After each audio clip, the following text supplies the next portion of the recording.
자, 옆 사람에게 이렇게 한번 인사할까요? 집사님, 짐 좀 내려놓으세요. 너무 무거워 보여요. 무슨 짐일까? 이제 딱 기대하고 있구나. 멋짐 좀 내려놓으세요. 네. 자, 제가 요즘에 이런 드립을 찾는다고 힘들어요. 괜히 시작해가지고.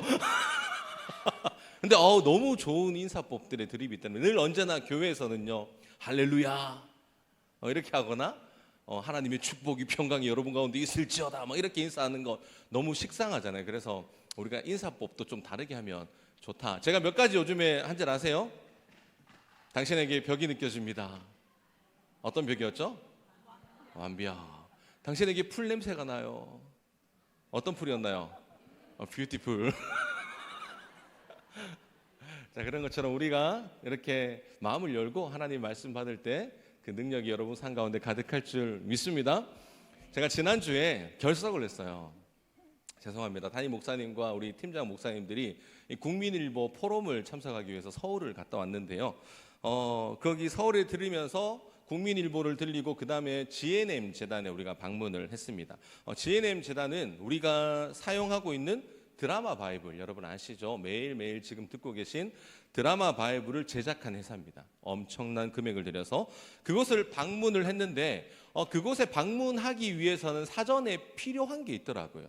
그러니까 사전에 방문을 하겠습니다라고 예약을 해놔야지만 방문을 할 수 있었습니다. 그래서 저희가 10월 5일 날 방문을 했는데 예약 문자가 언제 왔냐면 9월 27일 날 왔어요. 우리 한번 보여주실래요?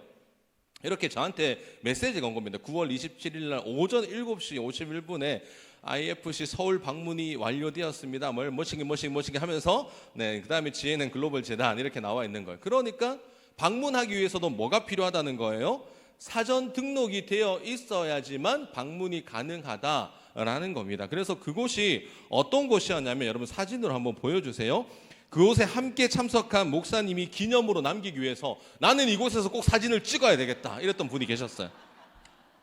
꼭 여기서 사진을 찍어달라고 하더라고요. 너무 잘 나왔지 않습니까?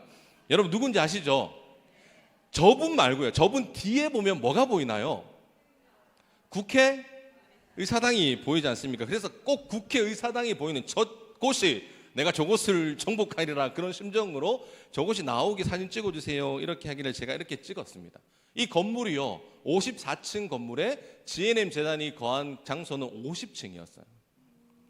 그러니까 웬만한 건 다 보이더라고요. 그래서 저는 이곳을 보면서 두 번째 방문을 한 거기 때문에 감흥이 사실 좀 덜했습니다. 그런데 처음 방문한 목사님들은 너무 심층에 있어 감흥이 너무 밀려와가지고 우와 이거 연발을 하시는 거예요. 그래서 이제 저희가 처음 택시를 타고 저희 국민일보 앞에 내렸는데요. 국민일보는 12층밖에 안 돼요. 그래서 저 옆 건물에 내렸는데 도대체 국민일보가 어디야? 라고 장로님하고 저희 교육자하고 서울에서 길이를 보냈습니다.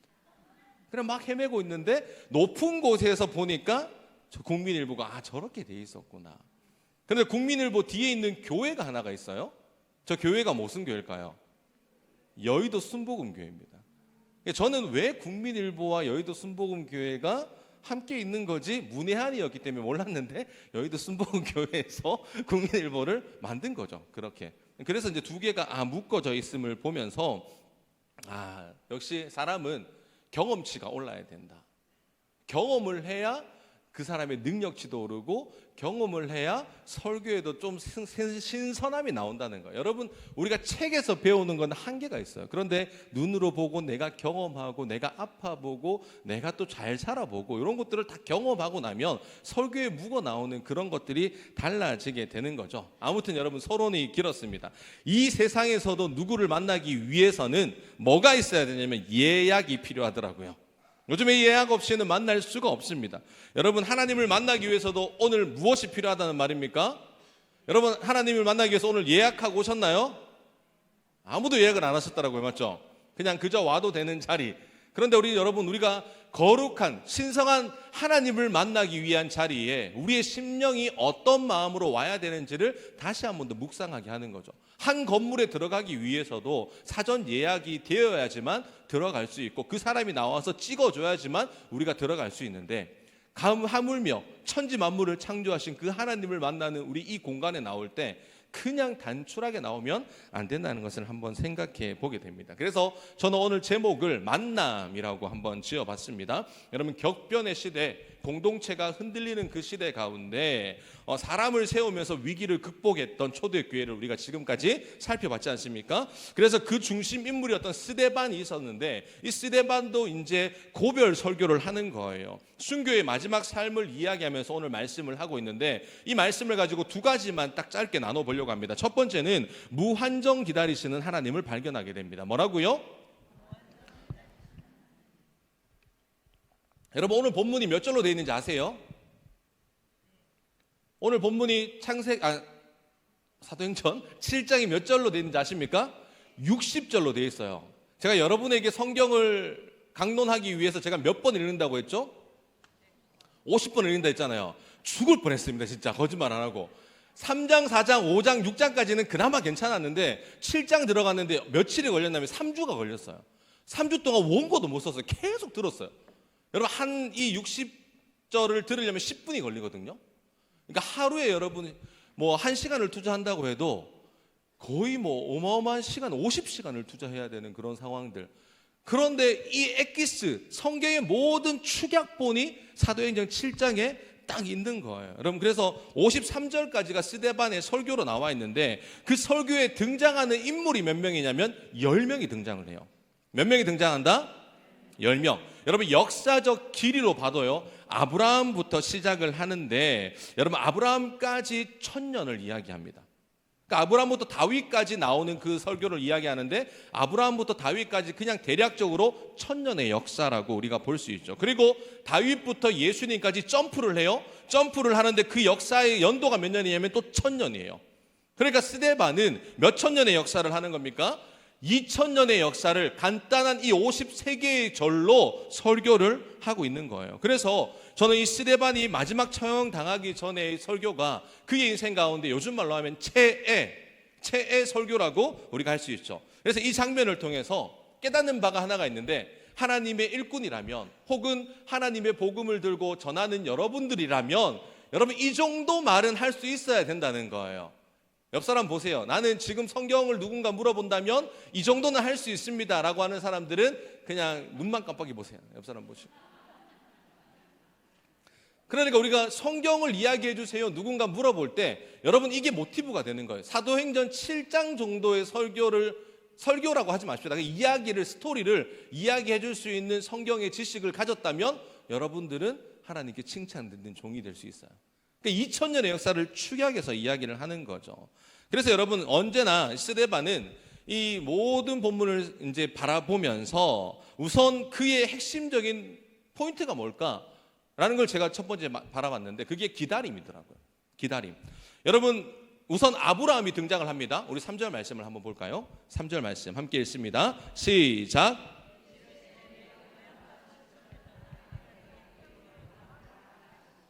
자, 고향 친척을 떠나 내게 보일 땅으로 가라고 하나님께서 아브라함에게 말씀하셨어요. 갈대아 우르에 살고 있는 이 아브라함에게 하나님이 어떻게 찾아오셨죠. 그리고 선포를 하셨는데 일방적인 선포예요. 일방적으로 하나님이 선택을 했어요. 너는 이제부터 내 거야 라고 선택하셨고, 그에게 하나님이 일방적으로 말씀을 하셨어요. 그 말씀을 들은 아브라함이 갈대아 우르를 어떻게 해요?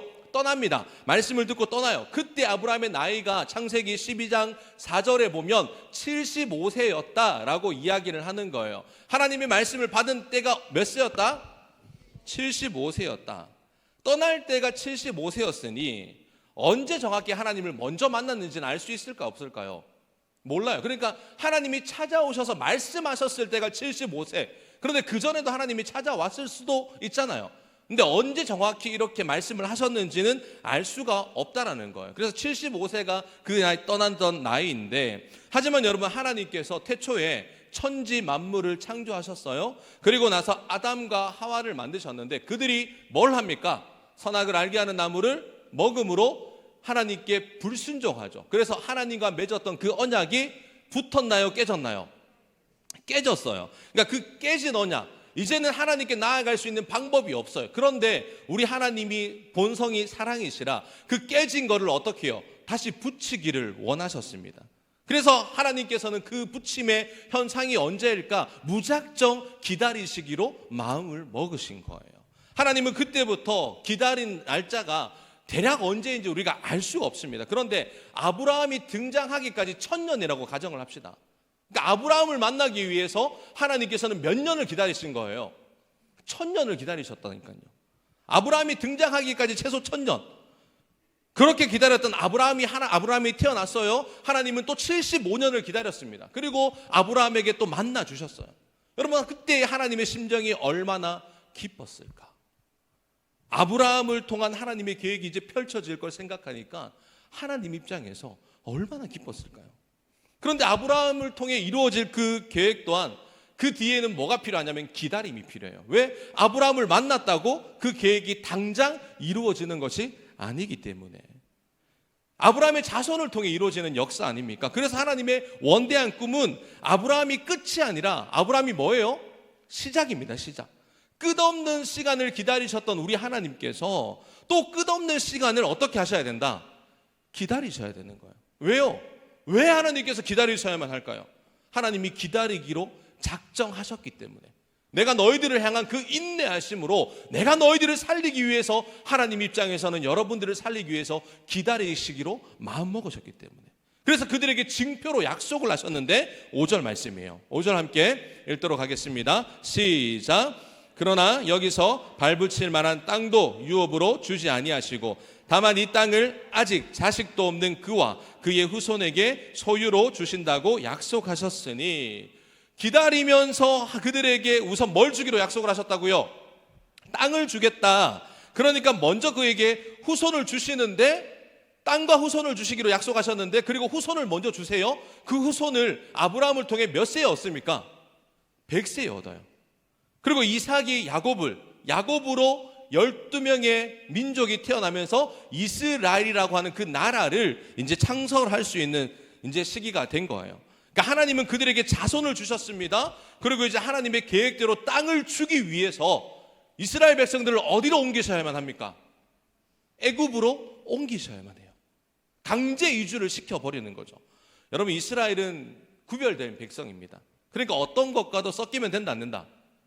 안 되는 거예요. 땅도 기경이 필요했던 겁니다. 그 당시 살던 가나안 땅에 수많은 5개 부족이 살았기 때문에 나중에 여러분 모세 오경을 보면 7개 부족으로 늘어나요. 그러니까 부족들이 싸우다가 없어지는 그 현상이 계속 발생하기 때문에 그 땅에 기경이 필요해서 이스라엘 백성들을 어디로 이주시켰다고요?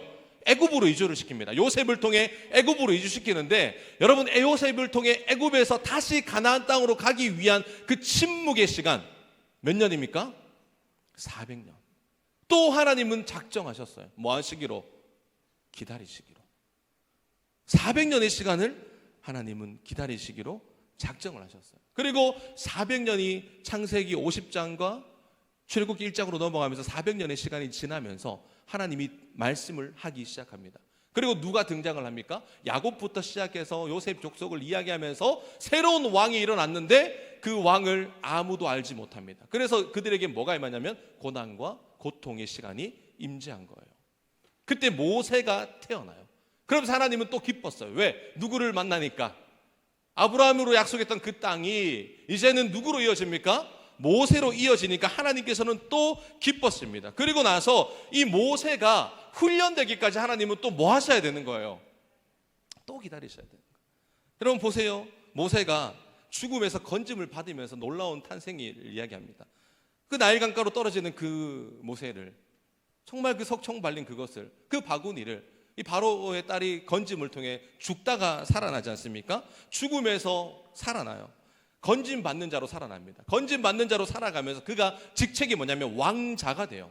왕자로의 인생을 삽니다. 그러다가 여러분 살인을 해요. 그래서 어떤 자가 되는 거예요? 도망자의 인생이 되는 거예요. 도망자의 인생에서 그가 광야로 갑니다. 광야에서 뭘 합니까? 훈련자로 바뀌어져요.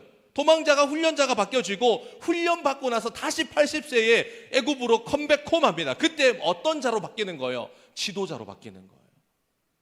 죽을 수밖에 없는 그가 건짐받고 왕자로 살던 그가 도망자가 되고 도망자로 살던 그가 훈련자가 되고 훈련자가 어떻게 되었다? 지도자가 되기까지. 누가 기다려야 됩니까? 하나님은 기다리셔야만 합니다. 그리고 80세 기다리시다가 모세가 드디어 80세가 되었을 때 하나님이 모세에게 나타나셨죠. 현현하다 이렇게 이야기할 수 있는데 우리 30절과 33절 말씀 함께 읽도록 하겠습니다. 시작.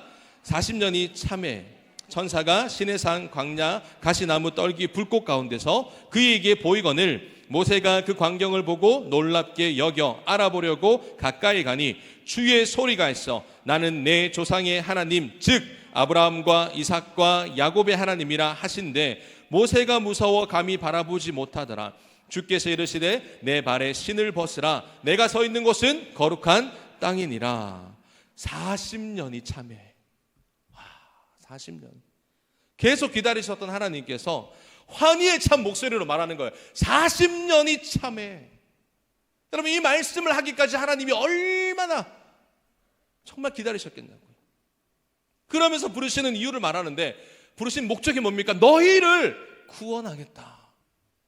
드디어 하나님이 큰 그림을 우리에게 보여주시는 거예요. 아담과 하와로부터 그 깨졌던 그 구원을 그 여정을 긴 시간 침묵하면서 하나님께서 소갈이 하시면서 기다리셨던 거예요. 그러면서 하나님의 꿈을 말씀하시는데 하나님이 꿈이 뭐라고 얘기합니까? 34절에 이렇게 얘기해요. 내 백성이 애굽에서 괴로움 받음을 내가 확실히 보고 그 탄식하는 소리를 듣고 그들을 구원하려고 내려왔노니 이제 내가 너를 애굽으로 보내니라 하시니라. 여러분 하나님이 태초에 그리셨던 구원자로서 우리를 사랑하시는 그 아버지로서 우리와 함께 하시겠다고 주님이 약속을 하셨어요. 여러분 보세요. 하나님은 그들의 뭘 봤다고요? 괴로움을 봤다고요. 그들이 뭘 들었다고요? 탄식을 들었다고요. 그들의 괴로움과 탄식을 한 번만 보신 게 아니라 계속 보셨습니다. 몇 천 년의 역사 동안 그들이 신음하는 그 소리를 계속 들으셨어요. 지금도 하나님은 우리의 괴로움과 탄식을 지켜보십니다. 그분이 어느 순간만 우리의 괴로움과 탄식을 보시는 게 아니라 하나님은 태초부터 지금까지 여러분들이 태어난 그 순간부터 여러분이 직면하고 있는 그 모든 상황 속에 우리의 탄식을 보고 끝까지 인내하며 우리를 기다리시는 분이 저와 여러분들의 하나님이세요. 그래서 그분의 때가 나타나셔서 뭐라고 말씀하는 거예요? 이제 내가 너희를 구원하겠다. 이제 내가 너희를 구원하겠다. 하나님의 원대한 꿈을 모세를 통해 선포를 해주시는 겁니다. 사랑하는 성도 여러분, 하나님은 이 가슴 시린 이 선포를 하기 위해 얼마나 오래 기다리셨을까요? 물론 하나님은 편재하신 분입니다. 시공간에 갇혀 사는 분이 아니에요. 하루가 천년 같고요. 하나님의 천년이 하루같이 바꿀 수 있는 분이 우리 하나님입니다. 그런데 우리 입장에서 한번 생각해 보자고요. 우리 인생 지금까지 살아와봤자 80년 많이 사신 분들 90년밖에 더 됩니까? 그 인생도 결코 짧은 인생이 아닌데 무작정 우리를 위해서 우리를 살리기 위해서 끝까지 인내하며 기다려야만 했던 하나님 계속 기다리셨어요. 우리가 돌아오기를 소망하면서 자기 백성이 괴로워하는 걸 봤습니다. 탄식하는 걸 보고 있어요. 들었어요. 얼마나 하나님 입장에서 괴로우셨을까요? 내가 가서 저들을 도와줘야 되는데, 내가 가서 저들을 치료해 줘야 되는데 끝까지 참으셔야만 했던 그 하나님의 인내를 우리는 성경을 통해 깨달아야 되는 거죠. 이렇게 기다리신 그 하나님이 모세를 통해 하나님의 원대한 꿈을 이루어 가시겠다. 지금 약속을 하시는 거예요. 그런데 그런 약속을 하셨음에도 불구하고 이스라엘 백성들을 광야 가운데 끌고 와요. 그런데 그들이 뭘 합니까? 뭐래요? 원망하죠. 기껏 기다리셨는데 그들이 또 하는 게 뭐냐면 원망하고 우상 숭배합니다. 하나님이 기다리셨던 그 이유를, 지금까지 기다리셔야만 했던 그 이유를 다 묵살해버려요. 뭘로요? 죄지음으로. 그러면서 또 언약이 어떻게 됩니까? 언약이 또 깨져요.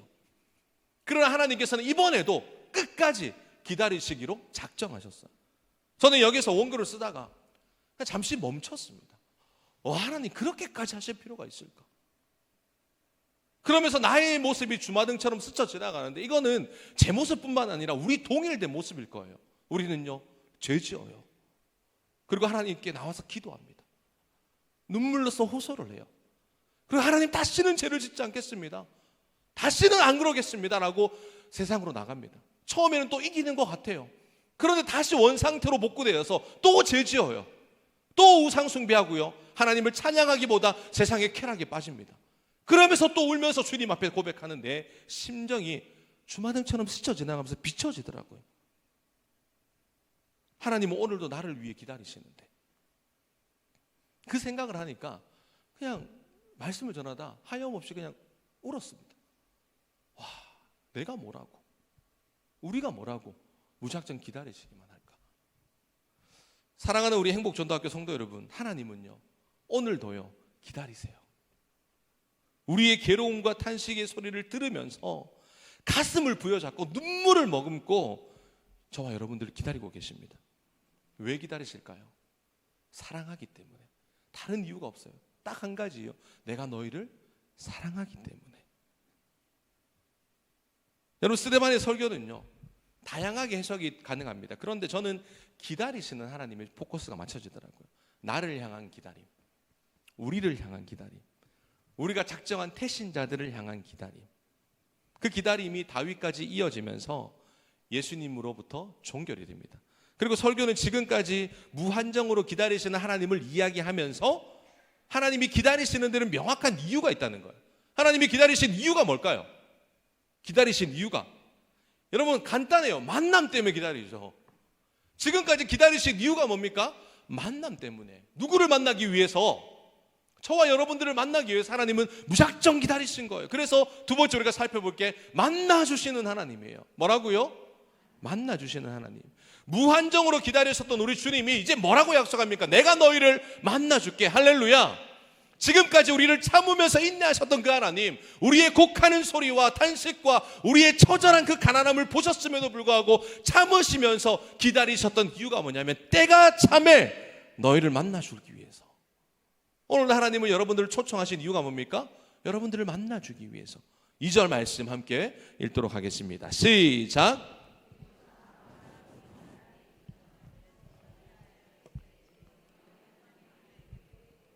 자, 아브라함이 지금 어디에 있을 때요? 메소포타미아에 있을 때 하나님이 뭐 하셨다는 거예요? 만나주셨다는 거예요. 보세요, 하나님이 만나주셨습니다. 그가 이방 땅에 있을 때 이방 민족이었는데, 아브라함 보시면 이방 사람이잖아요. 이스라엘 사람 아니지 않습니까? 이방 사람이었던 그를 만나주셨어요. 6절에 보면요, 다른 땅에서 나그네가 될 것이다 라고 이야기를 하시는 거예요. 다른 땅이 어딥니까? 애굽으로 가겠죠. 그 애굽에서 너희가 나그네가 될 거야. 이 말이 무슨 말이냐면 그들이 어떤 땅에 있든지 내가 너희와 만나주겠다는 약속입니다. 하나님의 목적은 다른 게 있는 게 아니에요. 하나님의 목적은 딱 한 가지예요. 만남. 그런데 이 만남은 여러분 장소에 국한되어 있지 않아요. 초월합니다. 여러분은 우리에게 고난이 오면요, 그 고난이 너무 커서 그 고난 때문에 만남 자체가 중요하지 않아요. 왜? 내 고난이 큰데 무슨 하나님과 만나는 게 뭐가 중요하냐. 이스라엘 백성들은 400년간 고통을 겪었습니다. 그런데 성경은 그들이 400년간 고통을 겪은 사실보다 그때에도 하나님이 그들을 만나주셨다는 데 초점을 맞추고 있어요. 고통이 아니라 하나님의 중심은 뭐였다? 고통 가운데도 내가 찾아가서 너희를 만나주겠다고 하는 하나님의 명확한 약속. 하나님은 그들이 메소포타미아에 있든지 가나안에 있든지 애굽에 있든지 바벨론의 포로로 끌려가든지 페르시아에서 다시 돌아오든지 어디에 있든지 상관없이 디아스포라로 세상의 모든 민족들이 흩어져 있다 할지라도 내가 너희들을 만나줄게 라고 성경은 계속 약속하고 있는 겁니다. 말씀하시는 분이 하나님이세요. 누구를 만나주겠다? 나를. 먼 곳에 말고요. 누구를 만나주겠다? 나를. 누구를 만나시겠다? 나의 자녀들을. 누구를 이끌어 가시겠다? 나의 자손들을. 하나님께서 대가 이르도록 우리를 이끌고 가실 것이다 고 약속하는 겁니다. 그래서 우리 인생에 하나님을 만날 수 있는 장소라면 그 장소가 어디라도 하늘나라가 되는 거예요. 여러분들이 하나님을 만나는 공간이, 장소가 하나님을 만나는 곳이라면 그곳이 하늘나라입니다. 여러분, 천국은 먼 데 있는 게 아니라 하나님을 만나는 곳이 하늘나라입니다. 여러분 믿으십니까? 여러분 보세요, 모세가 죄를 지었어요. 뭐 자이든 타이든 실수든 사람을 죽였단 말입니다. 그가 죄를 지어서 미디안 땅으로 도망을 가요. 피난을 갑니다. 죄인인 모세에게 누가 찾아오셨죠? 죄인인 모세에게 누가 찾아오셨나요? 하나님이. 모세가 지은 죄가, 그가 지었던 그 죄로 인해서 그가 누구를 만나는 겁니까? 하나님을 만나는 키가 된 거예요. 모세가 지었던 죄가 하나님을 만나는 키가 되었습니다. 여러분, 모세가 죽고 여호수아가 지도자가 돼요? 너무 모세가 위대하다 보니까 여호수아가 겁먹었어요. 두려웠단 말이에요. 한 걸음도 전진할 수 없는 그 상황이었습니다. 두려운 가운데 어떻게 살아가야 될까 걱정과 근심하고 있던 그에게 하나님이 찾아오셨어요. 여호수아가 가지고 있던 그 두려움과 걱정과 곤심과 번뇌가 하나님을 만나는 키였어요. 여러분, 다윗으로 가봅시다. 다윗이 도망자 인생을 살죠. 죄인으로서 두려움을 보내야 되는 그런 인생을 하루하루 보냅니다. 그때에도, 그 장소에도 정말 아들을 피해서 죽을 수밖에 없는 그 공경에 처한 그 환경 속에서도 사울을 통해 죽음을 떠나 그 현장 가운데 살아가던 그 인생 가운데도 누가 찾아오셨습니까? 하나님이 찾아오셨어요. 내가 도망자로 피난 가 있는 그 장소에 그럼에도 불구하고 하나님이 찾아오셨습니다. 그 두려움이, 그 도망자의 인생이 하나님을 만나는 키였다는 거예요. 우리가 의지할 곳 없고 피할 곳 없고 그런 인생을 살고 계신 여러분들이 여기 계실 겁니다. 막막한 현실 앞에. 그런데요, 성경은 뭐라고 얘기합니까? 그 현실을 하나님을 만나는 키라는 거예요. 여러분에게 하나님이 찾아오실 겁니다. 그 찾아오시는 그 하나님을 만나서 고침받고 해결받는 여러분들의 인생이 될 줄 믿습니다. 우리가 그리스도인으로 살아가면 죄짓죠. 왜 나는 신앙생활을 이거밖에 하지 못하는 걸까? 제가 계속 그러는 것 같아요. 저는 제 자신을 보면서 너 목사 맞아? 네가 목사야? 늘 반문합니다. 기도도 잘 안 되고요. 요즘에는 제가 어떤 기도하는지 아십니까? 리셋. 하나님, 제가 꿈이 뭐였는지 모르겠어요. 40대에 철든다고 하는 것처럼 40대가 되니까 이제 철이 들었는지 꿈도 사라졌어. 내가 명확한 목사의 길을 가야 되는데 어떤 목회를 꾸릴까 원대한 꿈이 39가지는 있었는데 40이 되면서 다 사라졌어요. 와, 이러면 됩니까 하나님? 그런데 기도도 안 돼요. 아무것도 안 돼요. 그리고 내 신앙을 점검해 보면 늘 언제나 무기력하게 넘어져 있는 내 자신을 발견하게 되는 거예요. 무작정 넘어진 내 인생 가운데 하나님은 또 은연히 찾아오셔서 네가 어떤 말 하지 않아도 된다. 네가 사람들 앞에 보이기 위해서 그렇게 소리 안 쳐도 된다. 왜? 하나님은 우리의 심령을 감찰하시는 분이기에, 내 상황을 누구보다 더 잘 아시는 분이 하나님이시기에. 여러분, 걱정과 근심은요, 어제로 굿바이 해야죠. 우리 가운데 하나님이 계시기 때문에 그 걱정과 근심이 하나님을 만나는 열쇠라니까요. 그 열쇠를 통해 여러분 주님 앞에 나아가야 됩니다. 그래서 우리의 병듦이, 우리의 죄지음이, 우리의 낙심이 하나님을 만나는 키가 되는 거예요. 여러분, 걱정하지 마세요. 내 인생 왜 이럴까? 여러분, 제가 걱정할 것 같습니까? 안 할 것 같습니까? 방금까지는 걱정했다니까요. 선포를 했잖아. 걱정이 될까 안 될까요? 내일의 내 미래가 걱정이 되겠습니까? 안 되겠습니까? 안 되는 거예요. 왜? 이러면서 또 내려가면 또 걱정하겠죠. 그게 우리의 인생이라 할지라도 여러분, 우리는 하나님 앞에 내려놓는 거.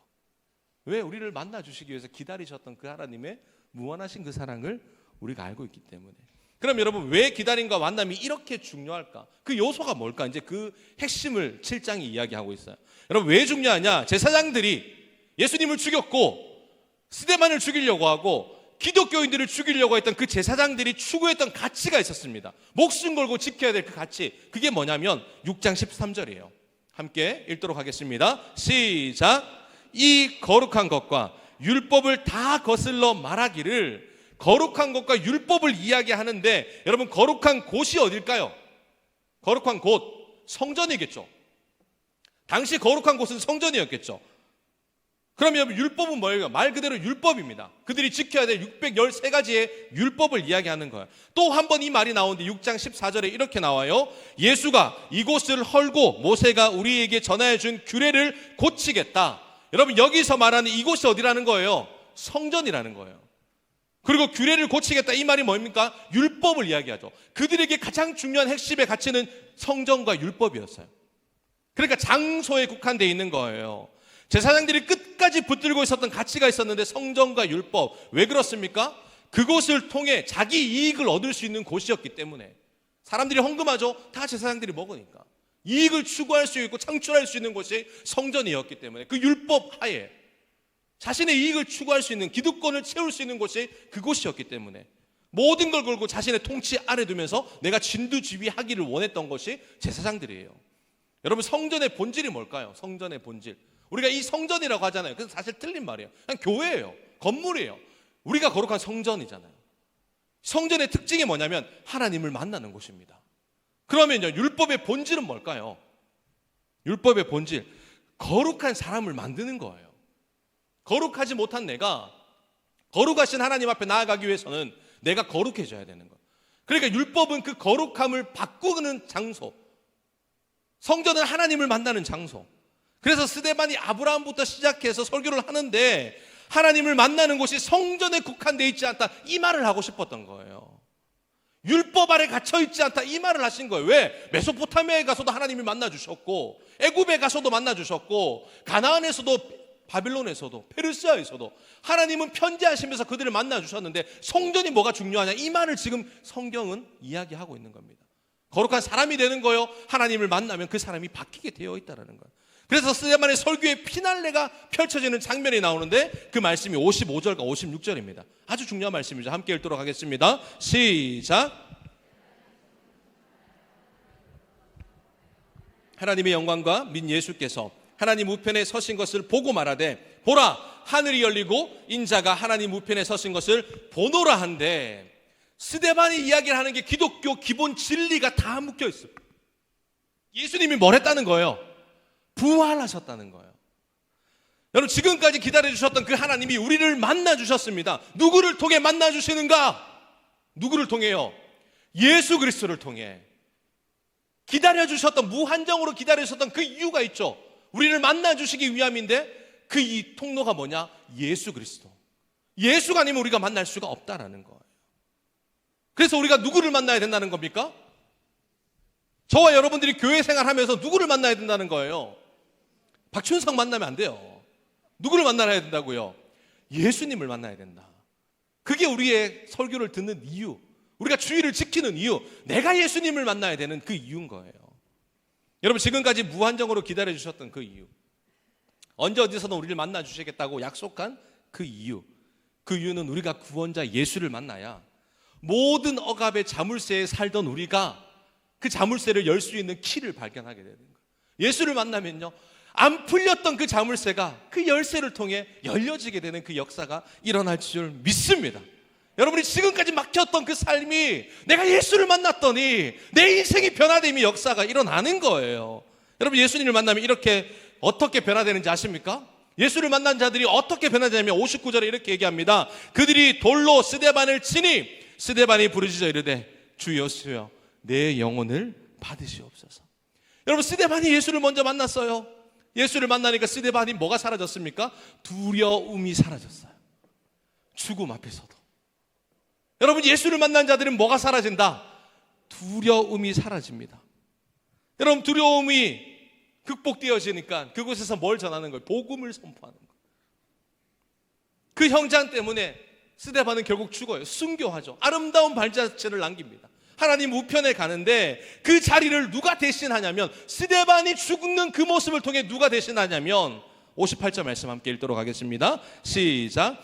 성 밖으로 내치고 돌로 칠세 증인들이 옷을 벗어 사울이라 하는 청년의 발 앞에 두니.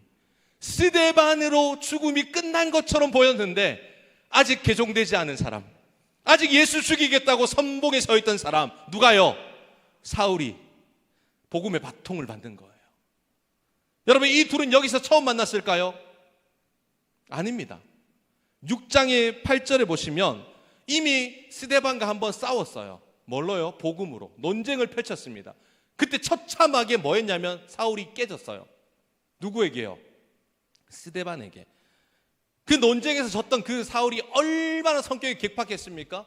지고서는 못 사는 성격이었기 때문에 어떻게든 이기려고 정말 공부도 많이 했고, 어떻게든 그 사람을 몰고 가서 쓰러뜨리려고 모함도 많이 했어요.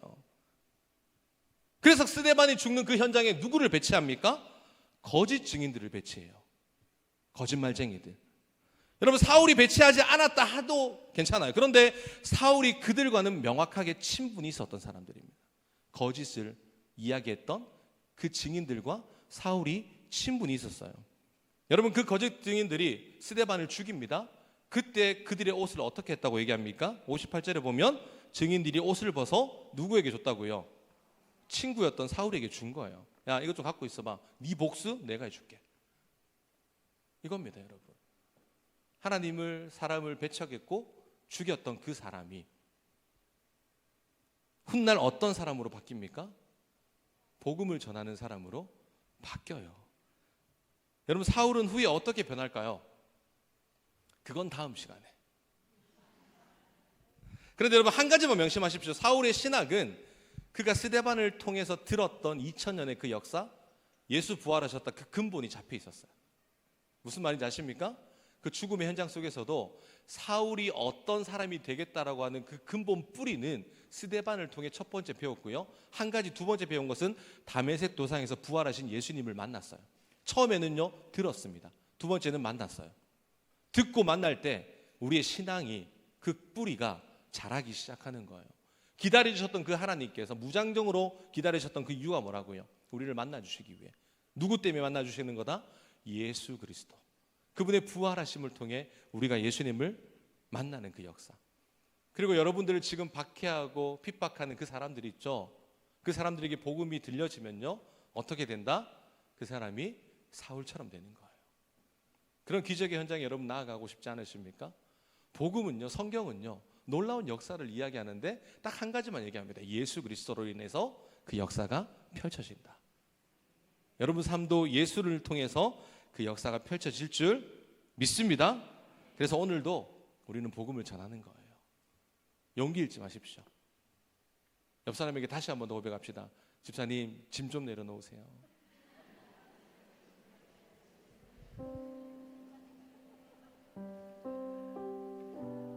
멋짐이란 얘기하지 말고요. 예수 그리스도가 아닌 그 다른 짐들로 살아왔던 여러분들이 짐을 내려놓으세요. 예수님이면 충분합니다. 그 짐 해결하실 분도 예수님이에요. 그 짐을 대신 짊어지실 분도 예수님입니다. 그만 내려놓으세요. 이 시간 우리 함께 찬양으로 고백하며 나아가겠습니다.